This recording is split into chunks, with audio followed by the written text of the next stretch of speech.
back to Cricket for Americans. Nick here. Gabe, the Night Watchman.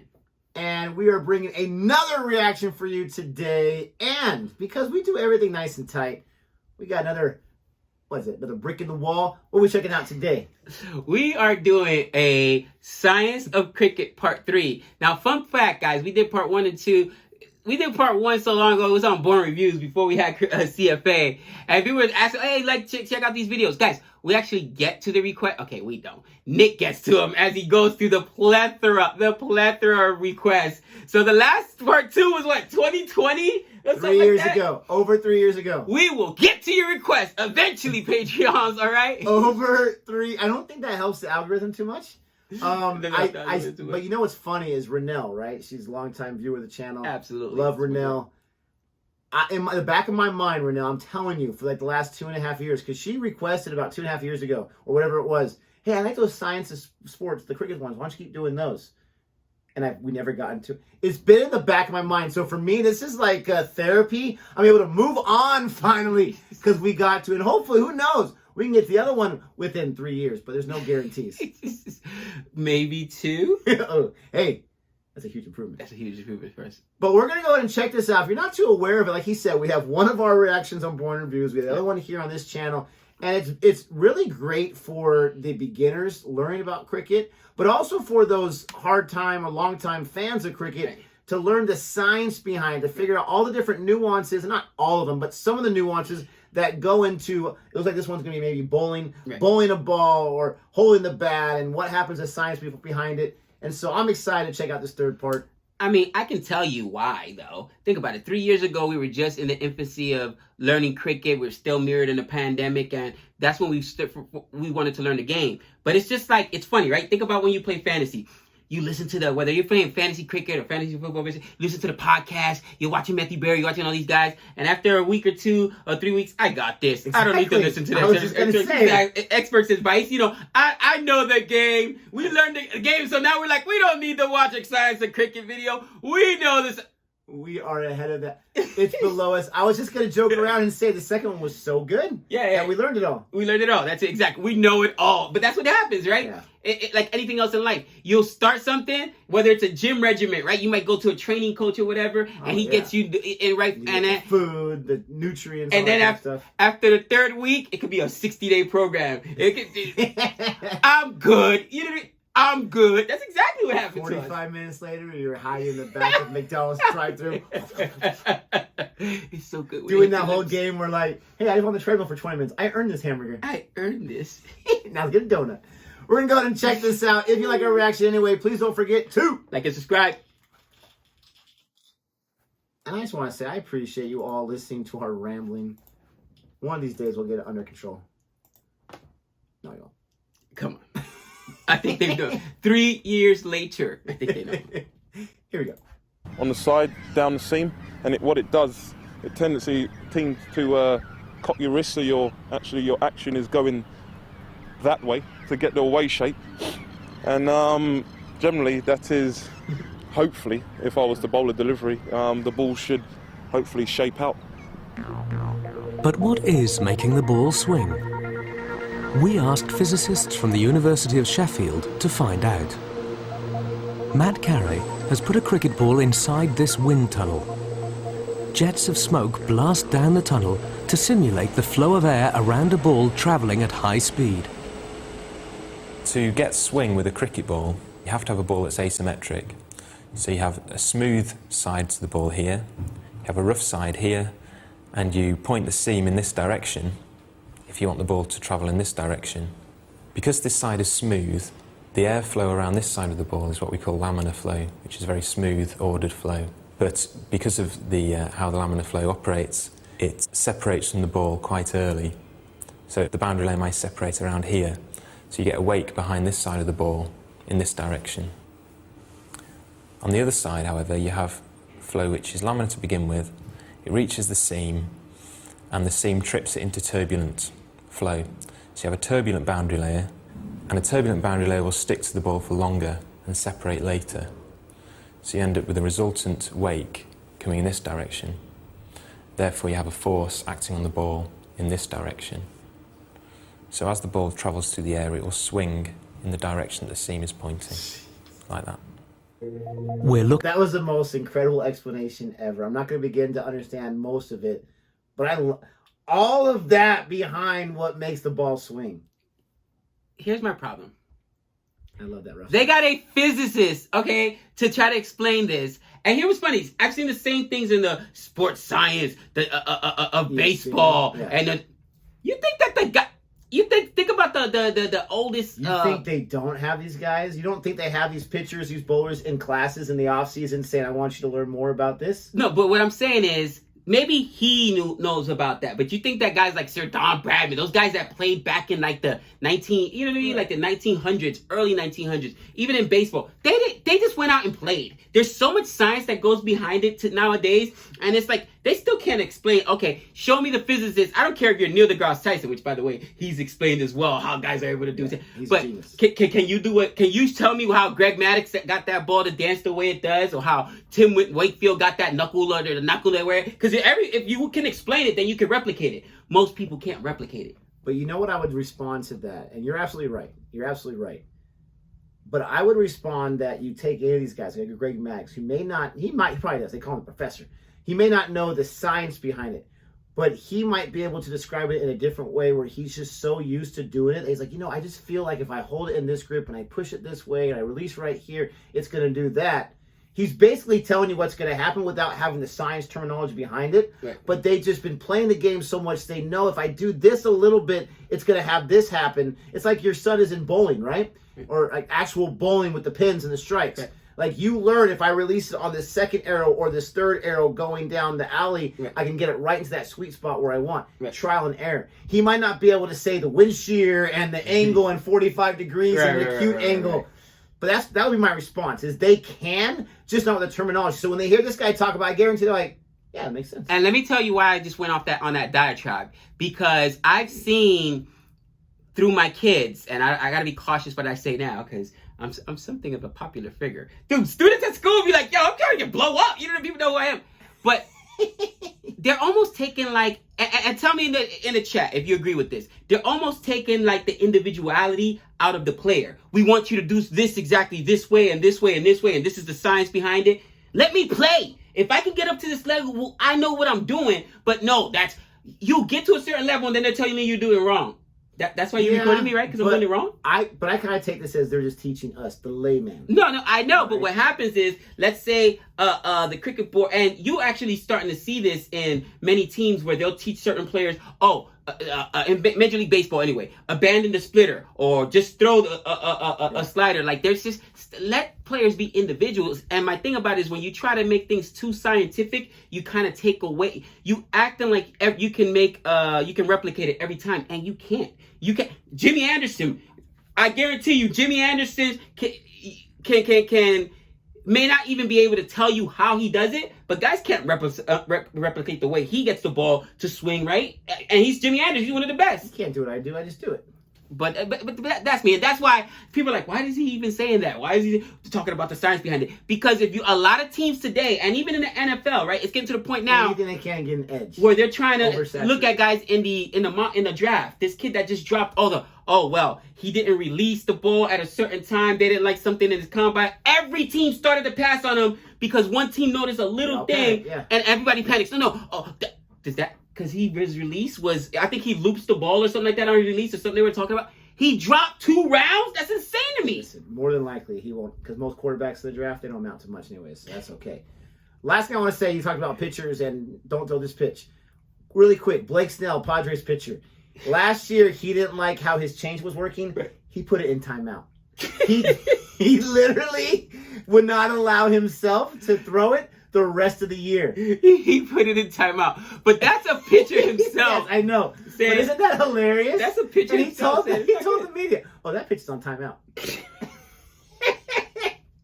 I love it. That's the funniest thing I ever heard. They call him the Snellzilla. Swing in the direction the seam is pointing. I do love his explanation, though. We're looking at the ball from above. It's travelling in this direction. It's coated with a layer of air that flows round the ball called the boundary layer. This layer clings to the shiny side and then leaves the ball, causing a wake. The boundary layer is tripped by the seam and becomes turbulent on the rough side. this turbulent layer sticks to the ball for longer. The wake puts more pressure on this side of the ball, making it swing to the right. Scientists have discovered that the best swing happens when the ball is new and traveling at 70 miles or 113 kilometers per hour. Changing the direction of the seam alters the way the ball will swing. I love that view. That's awesome. In the 1970s, the great Pakistani captain Imran Khan discovered he could turn this science on its head. Imran found that he could swing the ball in reverse. Reverse swing happens when the ball swings in the opposite direction to conventional swing.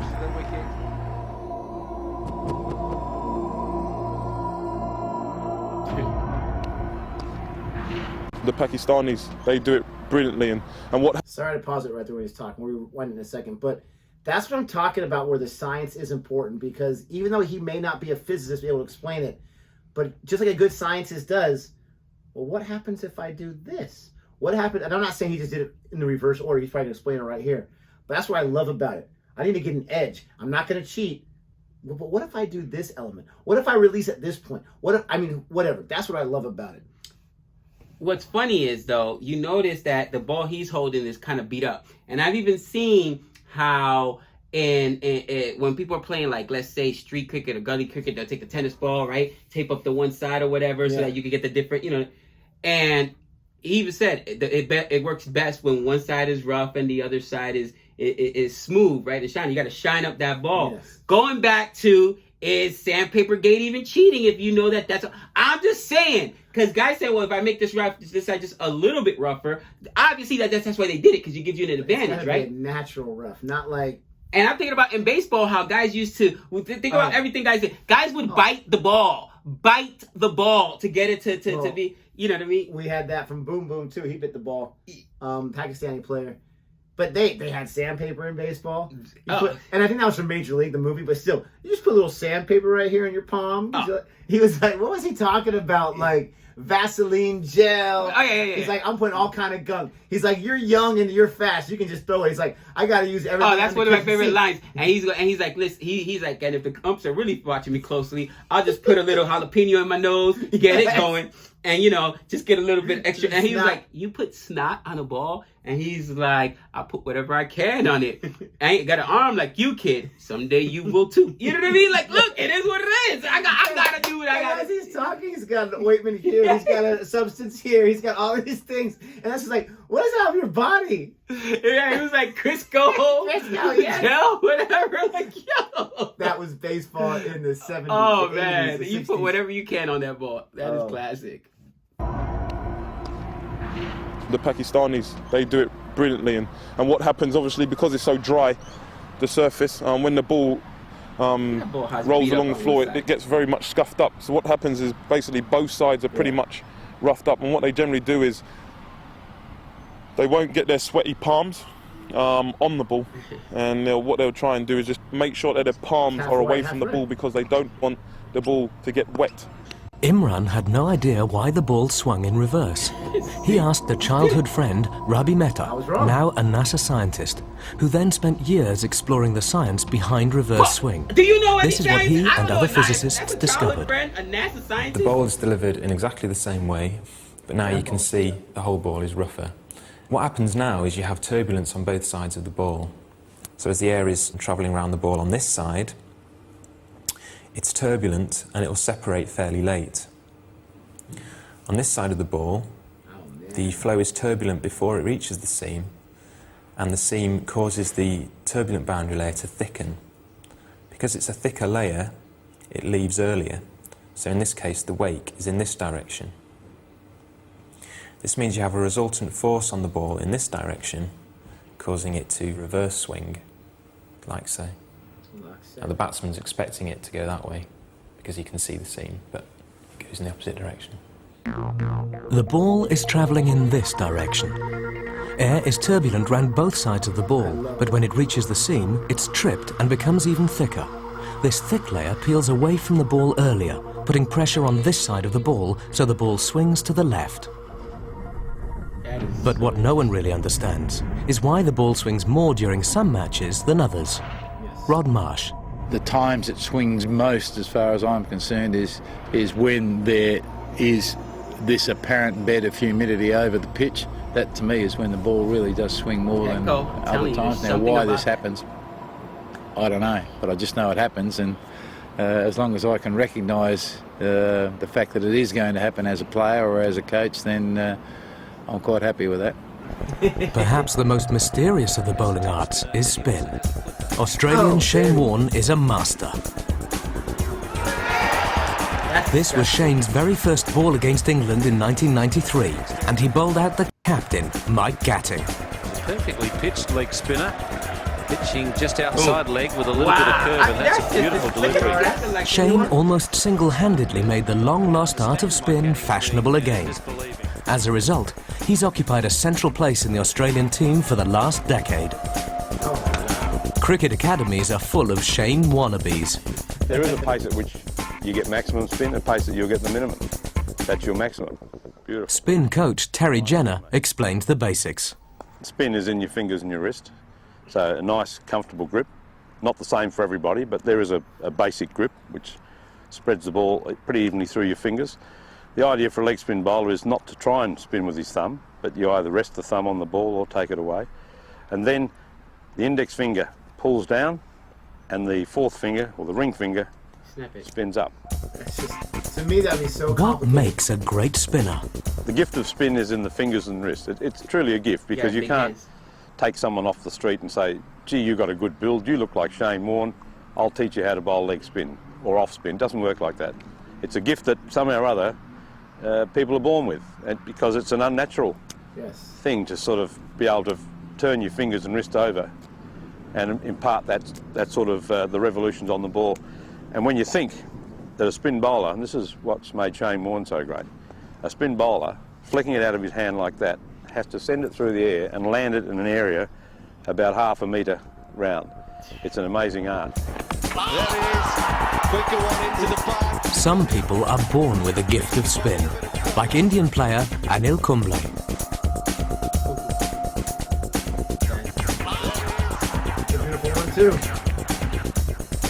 Another star, Sri Lankan bowler Mattaya Muralitharan, bowls unerringly accurately. But his delivery was so extraordinary he was investigated for throwing instead of bowling.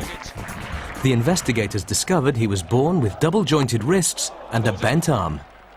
Can science explain why the ball spins? Big spin all over. A spin bowler will put spin on a ball in all kinds of ways. And usually, the main point of putting spin on a ball is the interaction between the ball and the pitch. So for instance, if the ball is spinning when it hits the pitch, it will deviate in that direction. The ball will also interact with the airflow. Look, that is... Oh! Wow! I forget that it ends like that. I want to say the way it began, I was like, I think we've seen this part, but I think that's how the last one ended. The leg spin, maybe all spin's crazy, but the leg spin, I remember when Shane Warne, we watched that video of him doing it, and I'm just like, okay, I got the grip, got it, okay? Maybe I can throw it accurately. I'm not going to lefty, but whatever. Maybe I can throw it accurately. But you want me to throw it and then do it's going to be 5 miles per hour. You gotta 5 kilometers per hour. Yeah, exactly. Like, yeah. I don't even, break my hand even trying to figure that out. You know, it's funny because, again, the similarities between pitching in baseball and bowling in cricket, it's so similar. One of the things, you know how to recognize a fastball from a breaking ball in baseball? The fastball, does it look, at the revolutions, it looks like you can't see the seams, right? You cannot see the seams. And you know it's a breaking ball if you see the red dot. If you see that red dot, that means that's a breaking ball. Stay back. That's all you can see. Because in baseball, the way the seams are, it's not like one solid seam. It's like these red seams, but the ball's going so quickly, you normally don't see it. And if you see that red dot or that any red, that means, this is going to be a breaking ball. You better stay back. It's going to be something nasty. Yep.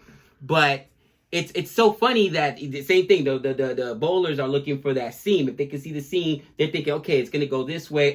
I just got fooled. It went the other way.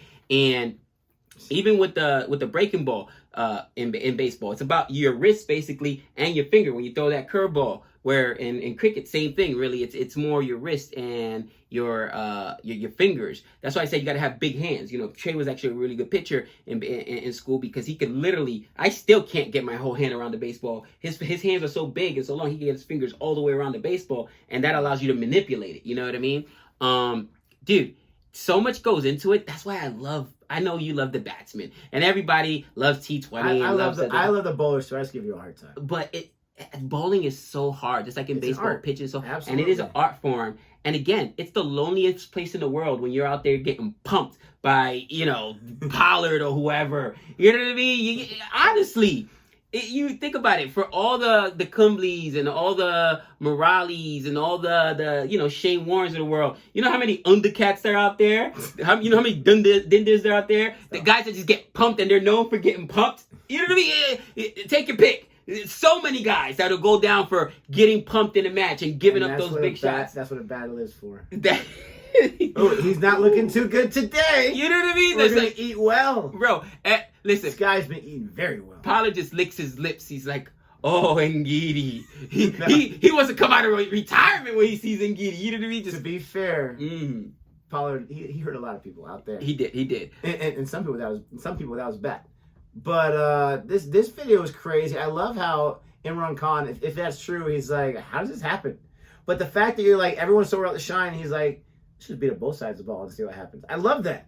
You know, to your point, he couldn't tell you the science behind it. It's just, and I'm glad that they talked about how some people are just born with that natural ability. Yes. There's something you cannot teach. It's like people that can curl their tongue. I know that's a dumb thing to think about it, but it's one of the. Yeah. I can't do it. I can't roll my arms. I can't curl my tongue. That's something you're born with, or you can't. It is what it is, and it's just like people that are double jointed. I didn't know that about that. I didn't know he had a bent arm too. That reminds me of Lagan, right? Or the guy that had like the something wrong with his arm, and then they're like, well, let's put a ball in your hand. Let's see what happens. You know what? I wonder if that's where they got the idea for Lagan, because they had the guy with the bent arm, and then when he would bowl, he was messing them all up. And that probably is you know, more than likely where they got it from. Not that Morality was that dramatic, but yeah, I didn't know about double joint and all that kind of stuff. The fact that they had to investigate and they said, okay, it's a biology thing, it's an anatomy thing, okay? It's not that he's cheating. He's like, can I go out there and bowl, please? Can you explain the Hamburglar? Your favorite? The Hamburglar? And for those of you guys who have been watching for a long time,